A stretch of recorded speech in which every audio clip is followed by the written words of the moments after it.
बिस्मिल्लाहिर्रहमानिर्रहीम। नाज़रीन अस्सलाम वालेकुम रहमतुल्लाहि वबरकातुहू। इस लेक्चर सीरीज़ के नए वीडियो में हम आप लोगों का इस्तकबाल करते हैं। हमारे पिछले वीडियो के अंदर हमने मिजाज, उसकी तारीफ़ और उसकी मुख्तलिफ़ अक़साम के बारे में बहुत डिटेल के अंदर पढ़ा था। आज का ये वीडियो भी मिजाज के ही ताल्लुक़ से होने वाला है। आज के इस वीडियो में हम दुनिया के अलग अलग ख़ित्तों में रहने वाले लोगों का मिजाज क्या होता है, फिर उसके बाद में इंसानी बदन के जो आज़ा होते हैं तो उनका मिजाज क्या होता है, और सबसे आखिर में ये देखेंगे कि इंसान का अलग अलग उम्रों में मिजाज क्या होता है। तो अगर आप ये सब चीज़ें जानना चाहते हैं तो इस वीडियो को आखिर तक के ज़रूर देखते रहिए।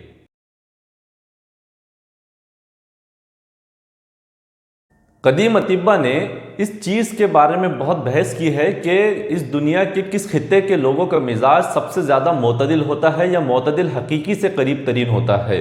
इसमें दो लोगों का नाम ख़ास तौर से बहुत मशहूर है। पहला नाम फ़खरुद्दीन राज़ी का है और इनके साथ में शामिल होते हैं अबू सहल मसीही, और दूसरा नाम शेखुर रईस बुअली सीना का है। इन दोनों की अपनी अपनी अलग अलग राय हैं कि किस खित्ते के लोगों का मिजाज मोतदिल हकीकी से करीब है। फ़खरुद्दीन राज़ी का यह कहना है कि अक़लीम चाहरुम के लोगों का मिजाज मोतदिल हकीकी से करीब तरीन होता है। उसके पीछे वो वजह ये बताते हैं कि अक़लीम चाहरुम जो जगह होती है तो वहाँ पर सूरज की शुआएं उमूदी नहीं पड़ती, परपेंडिकुलर नहीं पड़ती, तो इसीलिए यहाँ पर ना ख़त्ते इस्तवा की तरह बहुत ज़्यादा गर्मी होती है और ना ही मंतक़े बारिदा की तरह बहुत ज़्यादा सर्दी होती है, और इसलिए ये जो खित्ता है तो इसका मिजाज भी मोतदिल तरीन होता है और यहाँ पर रहने वाले लोगों का मिजाज भी मोतदिल हकीकी से करीब होता है। लेकिन इसके मुकाबले में दूसरा जो ग्रुप है जिसमें शेखुर रईस बुअली सीना शामिल हैं और ये इसके हेड भी है, तो ये ग्रुप कहता है कि चूँकि ख़त्ते इस्तवा के ऊपर सूरज की शुआएं परपेंडिकुलर पड़ती हैं, उमूदी पड़ती हैं, और यहाँ पर मौसम में तब्दीलियाँ बहुत कम होती है, यहाँ के मौसम के अंदर तग़य्युरात बहुत कम होते हैं, इसलिए यहाँ के लोगों का मिजाज भी बहुत कम चेंज होता है।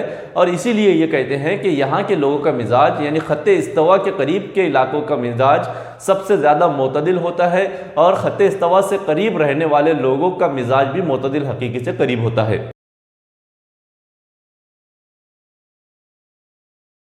यहाँ पर रुककर एक कंसेप्ट को समझ लेना भी ज़रूरी है। हमने आपको बताया कि फ़खरुद्दीन राज़ी का कहना है कि अक़लीम चाहरुम के लोगों का मिजाज मोतदिल हकीकी से करीब होता है। तो ये अक़लीम क्या होती है, अक़लीम चाहरुम किसको कहते हैं, इसके लिए आपको ज़मीन की कदीम जोग्राफियाई तकसीम को समझना होगा। तो कदीम जोग्राफिया दानों ने ज़मीन की जो तकसीम की थी तो वह अकालीम की बुनियाद पर की थी। हम आपको अभी समझाते हैं कि अकालीम किसको कहते हैं। तो कदीम जोग्राफिया दानों का यह कहना था कि ज़मीन का सिर्फ 1/4 हिस्सा ही आबाद है, जिसको वो रुबा मस्कून कहते थे। रुबा कहते हैं चार को और मस्कून कहते हैं जहाँ पर सुकूनत इख्तियार की जाती है। तो इनका यह कहना था कि ख़त्ते इस्तवा से शुमाल की जानिब ही ज़मीन का 1/4 हिस्सा आबाद है, उसके अलावा ज़मीन में कहीं पर भी आबादी नहीं पाई जाती। और फिर ज़मीन का ये जो रुबा मस्कून था, ये जो 1/4 हिस्सा था, तो इसको इन लोगों ने 7 अलग अलग हिस्सों में डिवाइड किया था, जिसको उन्होंने हॉरिजॉन्टल लाइंस के ज़रिए से या फिर अर्जी लाइंस के ज़रिए से, अर्जी खतूत के ज़रिए से उसको डिवाइड किया था। और फिर इसमें जो 7 हिस्से बने थे तो हर हिस्से को ये अक़लीम का नाम देते थे।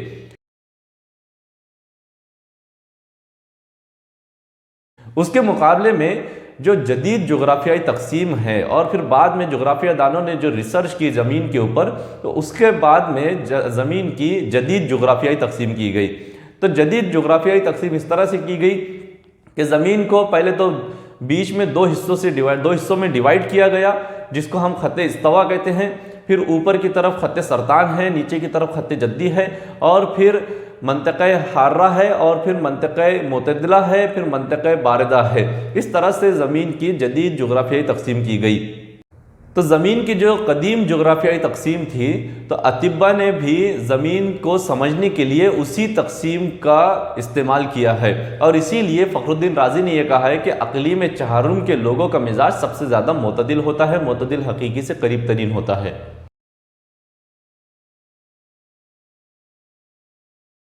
अब हम ये देखेंगे कि इंसानी बदन के मुख्तलिफ आज़ा का मिजाज क्या होता है। तो इसमें आज़ा को मिजाज के एतबार से 5 किस्मों में डिवाइड किया गया है। पहले जो होते हैं तो वो आज़ाए मोतदिला होते हैं, दूसरा होते हैं आज़ाए हार्रा, फिर आज़ाए बारिदा, आज़ाए रतबा और आज़ाए याबिसा। ये तमाम के तमाम कैफियत की बुनियाद पर इनको डिवाइड किया गया है, मिजाज की बुनियाद पर इनको डिवाइड किया गया है। सबसे पहले आज़ाए मोतदला की बात की जाएगी। तो आज़ाए मोतदला में सभी का इत्तेफाक इस बात पर है कि तमाम बदन में इंसान की जो जिल्द होती है, जो स्किन होती है, तो वो सबसे ज़्यादा मोतदिल होती है, मोतदिल हकीकी से करीब तरीन होती है। ऐसा इसलिए कहा जाता है कि जिल्द का काम महसूस करने का होता है, एहसास करने का होता है, फील करने का होता है। तो जिल्द कभी भी किसी भी चीज़ को छू कर महसूस करती है। हम किस चीज़ को भी छूते हैं तो जिल्द से छूते हैं, और हमें तमाम कैफियत को मालूम करने का एक ज़रिया वो हमारी जिल्द है। तो हम जिल्द के ज़रिए से ये मालूम कर लेते हैं कि कौन सी चीज़ ठंडी है, कौन सी चीज़ गर्म है, कौन सी चीज़ गीली है, कौन सी चीज़ सूखी है। ये तमाम चीज़ें हम जिल्द के ज़रिए से मालूम कर सकते हैं। फिर जिल्द में भी हाथ की जो जिल्द होती है तो वो सबसे ज़्यादा मोतदिल होती है। और फिर हाथ में हथेली की जिल्द के बारे में ये बताया जाता है कि हथेली की जिल्द सबसे ज़्यादा मोतदिल होती है। फिर हथेली के बाद में उंगलियों की जिल्द मोतदिल होती है, और उंगलियों में भी सबसे पहले जो पोर होते हैं हमारे, तो उनकी जिल्द सबसे ज़्यादा मोतदिल होती है। और फिर इसमें भी हमारी जो शहादत की उंगली होती है, जिसको अंगुष्ठ सब्बाबा कहते हैं, तो इसकी जिल्द सबसे ज़्यादा मोतदिल बताई जाती है। और इसीलिए अतिब्बा का कहना है कि चूंकि इसकी जिल्द सबसे ज़्यादा मोतदिल होती है, इसीलिए नब्ज़ भी इसी से देखी जाती है। आज़ाए हार्रा के बारे में अबू सहेल मसीह का कहना है कि जिन आज़ा के अंदर खून की मिकदार सबसे ज़्यादा पाई जाएगी, जिसमें खून का दौरान सबसे ज़्यादा होगा, तो वो सबसे ज़्यादा गर्म होंगे, और जिनमें खून की मिकदार सबसे कम होगी तो वो सबसे ज़्यादा ठंडे होंगे, सबसे ज़्यादा बारिद होंगे। इस बिना पर कल्ब के बारे में ये माना गया कि कल्ब सबसे ज़्यादा हार उज़्व होता है, सबसे ज़्यादा गर्म उज़्व होता है। दो वजूहात इसकी बताई जाती हैं। पहली वजह यह है कि कल्ब के अंदर खून की मिकदार सबसे ज़्यादा पाई जाती है। पूरे बदन में सबसे ज़्यादा खून कल्ब में पाया जाता है, हार्ट में पाया जाता है, दिल में पाया जाता है। दूसरी इसकी वजह जो बताई जाती है वो ये है कि कल्ब के अंदर हरकत सबसे ज़्यादा होती है। इंसानी बदन में अगर कोई उज़्व सबसे ज़्यादा हरकत करता है तो वो कल्ब है। इंसान की पैदाइश से पहले इसकी हरकत शुरू हो जाती है, और फिर मरते दम तक इसकी हरकत जारी रहती है। तो जहाँ कहीं पर भी हरकत होगी तो वहाँ पर हरारत होना लाजमी है। दूसरे नंबर पर कल्ब के बाद में जिगर को या कबिद को या लीवर को सबसे ज़्यादा हार बताया जाता है, और इसके बारे में ये बताया जाता है कि ये एक तरह से बदन के किचन का काम करता है, मतबख का काम करता है। यहाँ पर तमाम बदन के लिए ग़िज़ा तैयार होती है, यानी खून तैयार होता है, और इसीलिए इसके बारे में बताया जाता है कि जिगर कल्ब के बाद में दूसरा सबसे ज़्यादा गर्म उज़्व है। और फिर तीसरे नंबर पर लहम या फिर गोश्त को सबसे ज़्यादा गर्म उज़्व बताया जाता है, क्योंकि लहम में बहुत सारी उरूक होती हैं, बहुत सारे वेसल्स होती है, यहाँ पर ब्लड सप्लाई बहुत ज़्यादा होता है। आज़ाए बारिदा के अंदर सबसे पहला नंबर इज़्म यानी हड्डी का आता है, दूसरे नंबर पर रिबात यानी टेंडन्स होते हैं, तीसरे नंबर पर आसाब यानी नर्व्स होती हैं, और चौथे नंबर पर दिमाग होता है। ये जो लिस्ट हमने आपको आज़ा की बताई है, तो इसमें सबसे पहले जिस उज़्व की बात की जाएगी यानी हड्डी, तो हड्डी सबसे ज़्यादा ठंडी होगी, और सबसे आखिरी में जिसका जिक्र किया जाएगा यानी दिमाग, तो दिमाग सबसे कम ठंडा होगा। तो ये जो लिस्ट है तो ये आज़ाए बारिदा की हुई कि हड्डी, रिबात, आसाब और दिमाग। आज़ाए बारिदा के बारे में एक और चीज़ ये बताई जाती है कि इनके अंदर तगय्युरात या तब्दीलियाँ बहुत कम होती हैं, इनके अंदर इस्तेहालात या मेटाबॉलिज्म बहुत कम होता है आज़ाए हार्रा के मुकाबले में। आज़ाए रतबा के अंदर जो आज़ा शामिल होते हैं तो उनमें सबसे पहले है समीन यानी चर्बी, उसके बाद में गोश्त का नंबर आता है, फिर दिमाग का नंबर आता है, और फिर सबसे आखिर में नुखा यानी हराम मग़ज़ का नंबर आता है। आज़ाए याबसा के अंदर जो आज़ा शामिल होते हैं उनमें सबसे पहले नंबर पर है बाल, दूसरे नंबर पर हड्डी, तीसरे नंबर पर गुज़रूफ यानी कार्टिलेज, और चौथे नंबर पर रिबात यानी टेंडन्स। अतिब्बा का इस बारे में इख्तिलाफ हुआ कि बाल और हड्डी में से सबसे ज़्यादा खुश्क कौन सा होता है, लेकिन अल्लामा नफीस ने तजुर्बात से इस बात को साबित किया था कि बाल ही सबसे ज़्यादा खुश्क उज़्व होते हैं।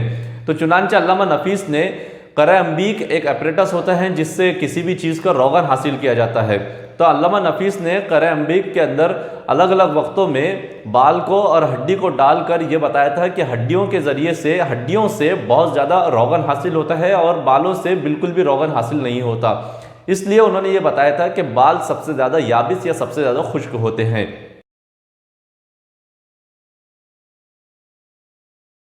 हर इंसान का अपना एक मखसूस मिजाज होता है, लेकिन जैसे ही वो पैदा होता है तो पैदाइश से लेकर मौत तक के उसके मिजाज के अंदर उसकी उम्र के लिहाज से बहुत सारी तब्दीलियां होती है। इस बिना पर उसको 4 हिस्सों में डिवाइड किया जाता है। तो उम्र को 4 हिस्सों में डिवाइड किया गया। पहला जो हिस्सा होता है तो वो सिन्ने नमू का होता है। ये जो हिस्सा होता है तो पैदाइश से लेके 25 या फिर 30 साल तक के होता है।